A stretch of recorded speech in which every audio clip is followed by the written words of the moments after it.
आज हम बात करेंगे एनडीआर ऑटो कंपोनेंट्स लिमिटेड की, जो भारत की ऑटोमोबाइल इंडस्ट्री में एक महत्वपूर्ण नाम है।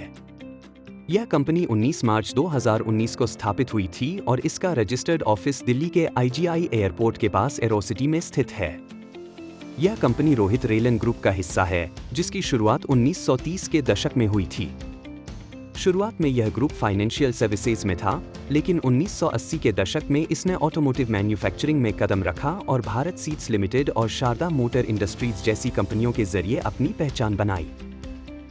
एनडीआर ऑटो कंपोनेंट्स का मुख्य व्यवसाय ऑटोमोटिव कंपोनेंट्स का मैन्युफैक्चरिंग, फैब्रिकेशन और असेंबलिंग है।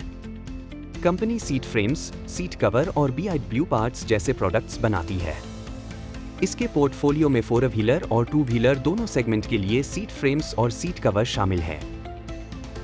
अब बात करते हैं कंपनी के फाइनेंशियल्स की। वित्त वर्ष 2025 में कंपनी ने कई मजबूत संकेत दिए हैं। सबसे बड़ी बात, कंपनी का डेट टू इक्विटी रेशियो 0 है, यानी कंपनी पर कोई कर्ज नहीं है।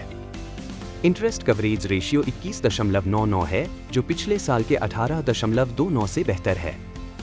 रोस 25.52% और रो 19.16% है, जो पिछले साल और 5 साल के औसत से भी ज्यादा है।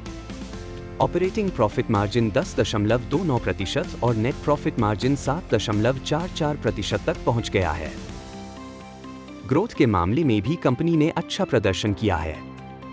सालाना बिक्री में 18.49% की बढ़ोतरी हुई है और मुनाफा 35.9% बढ़ा है।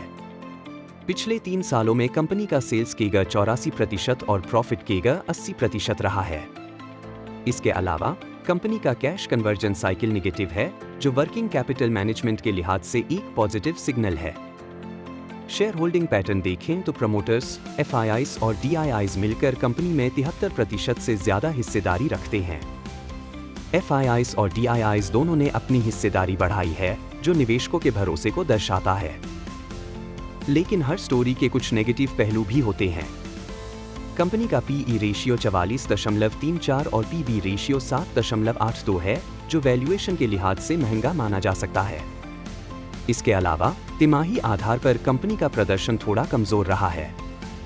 क्वार्टर ऑन क्वार्टर सेल्स में 3.55% और प्रॉफिट में 13% की गिरावट आई है।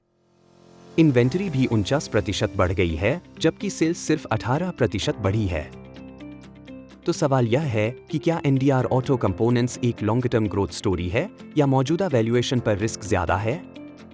एक तरफ कंपनी का 0 डेट, हाई रोस और मजबूत ग्रोथ इसे आकर्षक बनाते हैं, वहीं दूसरी तरफ हाई वैल्यूएशन और हालिया तिमाही कमजोरी चिंता का कारण है। अगर आप इस स्टॉक में निवेश करने की सोच रहे हैं, तो ध्यान रखें कि यह वीडियो केवल शैक्षिक उद्देश्य के लिए है। किसी भी निवेश निर्णय से पहले अपने SEBI रजिस्टर्ड निवेश सलाहकार से जरूर परामर्श करें।